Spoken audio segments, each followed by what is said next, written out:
एक छोटे से गांव में विक्रम अपनी पत्नी राधा और लाडले बेटे चीकू के साथ रहता था। मेहनत की रोटी थी और छोटा सा आशियाना खुशियों से चहकता था।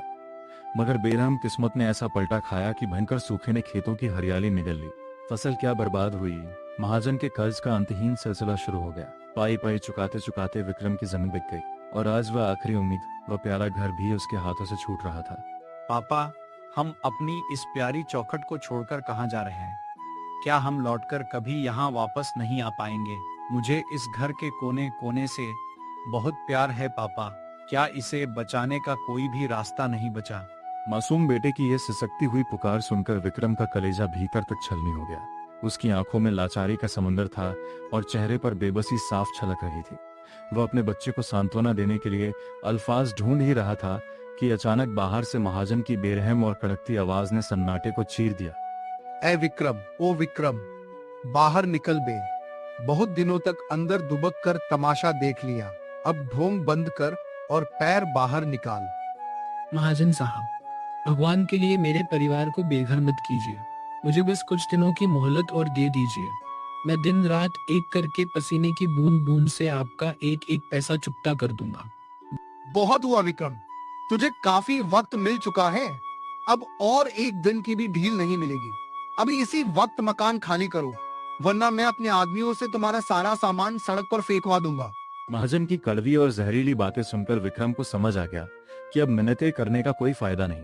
उसने भारी मन से अपने परिवार को साथ लिया और गांव छोड़ दिया। चलते चलते दोपहर कब ढली और कब शाम हो गई, उन्हें होश ही नहीं रहा। आखिर में वे एक घने और डरावने जंगल के मुहाने पर आ पहुंचे। तभी विक्रम की नजर थोड़ी दूरी पर खड़े एक जर्जर और वीरान मकान पर पड़ी, जो मानो किसी पुरानी आपदा का इंतजार कर रहा था। राधा, देखो, सामने वो एक पुराना सा मकान दिख रहा है। आओ वहाँ चलकर देखते हैं। शायद आज की रात सिर छुपाने का कोई ठिकाना मिल जाए। जब वे उस मकान के करीब पहुंचे तो उसकी हालत बेहद खस्ता थी। दीवारों पर गहरी और डरावनी दरारें थीं और लकड़ी का आधा टूटा हुआ दरवाजा हवा के झोंकों के साथ चरमरा रहा था। थोड़ी सी हिम्मत बटोरकर तीनों ने उस सन्नाटे को चीरते हुए अंदर कदम रखा। आज की रात हम किसी तरह यहीं काट लेते हैं राधा। कल सुबह होते ही मैं पास के कस्बे में जाकर कोई न कोई मजदूरी तलाश करूंगा, ताकि हम यहाँ से निकल सके। पोटली में बचा थोड़ा बहुत रूखा सूखा खाना खाकर वे थके हारे लोग जमीन पर ही सो गए। दिल में चिड़ियों की चहचहाट गूंजी तो विक्रम एक नई उम्मीद के साथ पास के गांव की तरफ काम ढूंढने निकला। लेकिन शाम होते होते भूख और थकान से चूर विक्रम खाली हाथ उसी टूटे हुए घर में लौट आया, जहां राधा दरवाजे पर ही खड़ी उसकी राह देख रही थी। क्या हुआ जी? चेहरा इतना उदास और उतरा हुआ क्यों है? क्या आज भी कहीं कोई काम नहीं मिल? विक्रम नामे सिर हिलाता है। घबराइए मत, एक बात कहूँ, क्यों ना हम अपनी किस्मत यहीं आजमाएं? हम भी यहाँ मटन का एक छोटा सा ढाबा शुरू कर लेते हैं। तुम्हारी सोच तो बहुत अच्छी है राधा, लेकिन ढाबा शुरू करने के लिए भी तो पैसों की जरूरत होगी ना। हमारे पास तो इस समय एक फूटी कौड़ी भी नहीं बची है। फिर ये राशन, ये बर्तन हम कहाँ से लाएंगे? आप रुपयों की फिक्र मत कीजिए। मेरे इन कानों के झुमकों को बाजार में बेच दीजिए। जो भी थोड़ी बहुत रकम मिलेगी, उसी से हम अपने इस नए काम की शुरुआत कर लेंगे। तुम बिल्कुल ठीक कह रही हो राधा। संकट की इस काली घड़ी में शायद ऊपर वाले ने तुम्हारी सूझबूझ के जरिए ही हमें ये नया रास्ता दिखाया है। देखना, तुम्हारी यह कुर्बानी मैं कभी बेकार नहीं जाने दूंगा। अगले ही दिन विक्रम ने गहने बेचकर मटन, राशन और कुछ जरूरी बर्तन खरीद लिए। राधा ने मटन में मसाले मिलाने की तैयारी की और विक्रम ने चूल्हा सुलगाया। देखते ही देखते राधा के हाथों से पकने वाले मटन की ऐसी लाजवाब और सौंधी खुशबू उस सुनसान जंगल की हवाओं में तैरने लगी कि मानो पूरे जंगल की फिजा ही बदल गई। उनका छोटा सा मटन ढाबा पूरी तरह चालू हो गया। ढाबा शुरू हुए अभी कुछ ही देर हुई थी कि उस रास्ते से गुजरने वाले कुछ मुसाफिर खुशबू सूंघकर खिंचे चले आए। वे चटाई पर बैठ गए और राधा ने उन्हें गर्मागर्म मटन रोटी परोस दी। वाह भाई साहब, मजा आ गया। ऐसा स्वाद तो बड़े बड़े शहरों के होटलों में भी नहीं मिलता। मीट तो बिल्कुल मक्खन की तरह मुलायम है। तुमने बिल्कुल सही कहा भाई। इस सुनसान जंगल के रास्ते में ऐसा ढाबा मिलना हम जैसे मुसाफिरों के लिए किसी वरदान से कम नहीं है। अब यहाँ से गुजरने वालों को भटकना नहीं पड़ेगा। उन परदेसियों के मुंह से तारीफ के ये मीठे बोल सुनकर विक्रम और राधा के हफ्तों की थकान और आंसू पल भर में कपूर की तरह गए। धीरे धीरे जंगल के उस रास्ते से गुजरने वाला हर मुसाफिर वहां खिंचा चला आने लगा और देखते ही देखते पहले ही दिन ढाबे पर अच्छी खासी रौनक छा गई। जब रात घिरी और आखिरी ग्राहक चला गया तो विक्रम, राधा और चीकू एक साथ बैठे। तीनों के चेहरों पर महीनों बाद वह सुकून और सच्ची मुस्कान थी जो गांव छूटने के बाद कहीं दफन हो चुकी थी। दूरंदेशी ने आज हमें जीवन का नया दान दिया है। देखो, पहले ही दिन भगवान ने कितनी बरकत दी है। अगर ऊपर वाले का साया ऐसे ही रहा तो वह सुबह दूर नहीं जब हम महाजन का सारा कर्ज उतारकर अपना खोया हुआ स्वाभिमान वापस पा लेंगे। यह सब तो उस परमपिता परमेश्वर की लीला है जी। अगर उनकी रहमत रही तो हमारा यह छोटा सा आशियाना दिन दूनी रात चौगुनी तरक्की करेगा। बस आप अपनी अटूट मेहनत का साथ मत छोड़ना, और मैं अपने मसालों का यह जादू कभी फीका नहीं पड़ने दूंगी।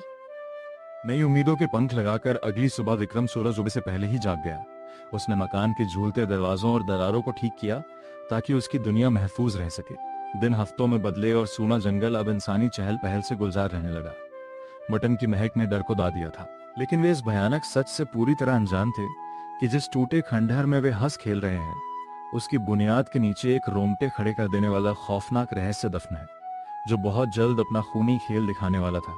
दोपहर की कड़कड़ाती धूप में जब ढाबा भरा हुआ था तभी एक रहस्यमयी अजनबी वहां आ लंघा। वह अपनी पथरीली और डरी हुई आंखों से उस ढाबे और खंडहर को ऐसे निहार रहा था मानो उसने कोई जिंदा लाश देख ली हो। उसके माथे पर पसीने की बूंदें और चेहरे पर घोर अचंभा साफ झलक रहा था।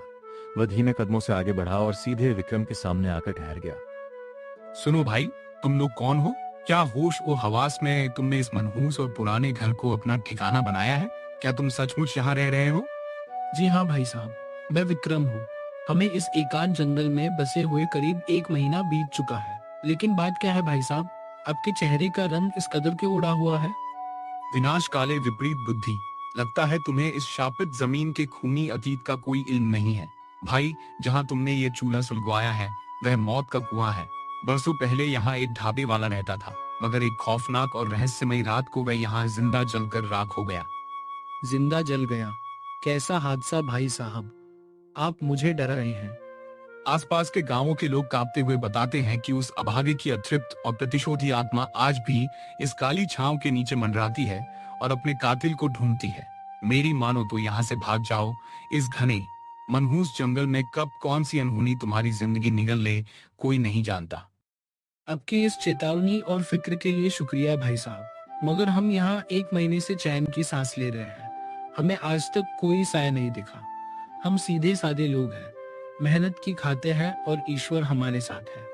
इतना कहकर वह अजनबी, जिसका नाम रवि था, भारी मन से वहां से चला गया। विक्रम ने कुछ पलों के लिए उस खौफनाक दास्तान के बारे में सोचा। उसके दिल में एक अज्ञात भय ने दस्तक भी दी, मगर पेट की आग के आगे उसने उन बातों को अंधविश्वास मानकर दिमाग से झटक दिया। अगली अल सुबह विक्रम को ढाबे के राशन और ताजा मटन के लिए पास के बड़े गांव जाना था। पोटली बांधते हुए उसे राधा से विदा ली। राधा, मैं जरूरी रसद लेने कस्बे की तरफ निकल रहा हूँ। मैं सूरज सर पर आने से पहले ही लौट आऊंगा ताकि ढाबे का काम न रुके। तब तक तुम अकेले हो। चीकू का पूरा ख्याल रखना और अंदर ही रहना। आप चिंता मत कीजिए और बेफिक्र होकर जाइए।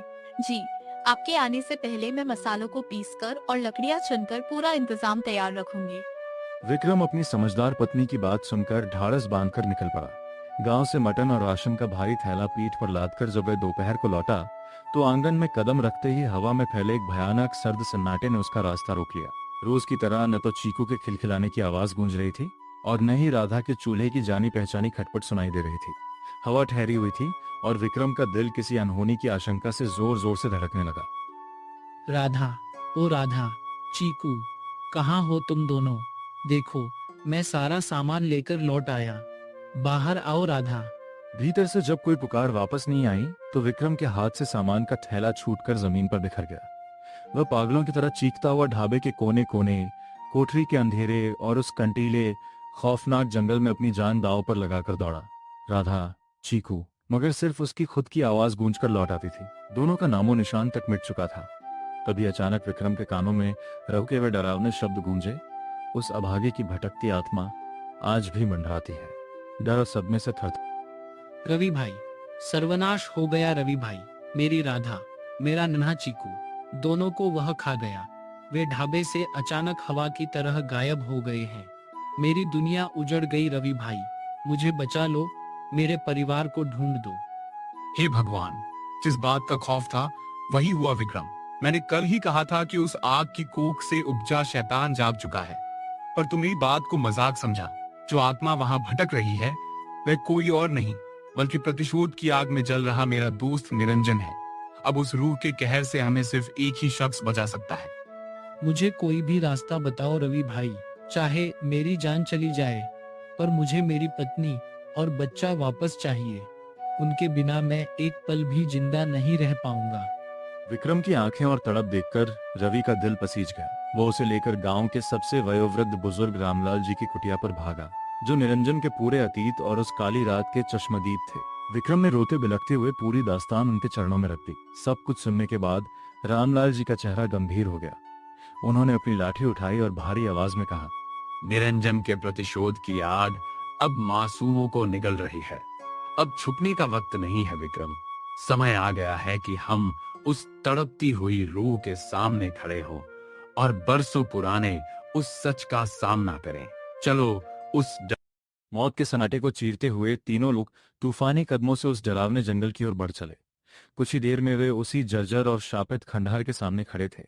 वहां का माहौल शमशान जैसा था। हवा की सरसराहट भी थम चुकी थी, मानो कोई अदृश्य शक्ति उनका रास्ता रोके खड़ी हो। रामलाल जी ने अपनी कांपती हुई मगर साहसी आंखें उस अंधेरे घर पर टिकाईं और भारी आवाज में पुकारा, निरंजन भाई, ओ निरंजन, बाहर आओ भाई। देखो, तुम्हारा यह गुनहगार रामलाल आज बरसों बाद तुम्हारी चौखट पर खड़ा है। अपनी नफरत छोड़ो और बाहर आओ भाई।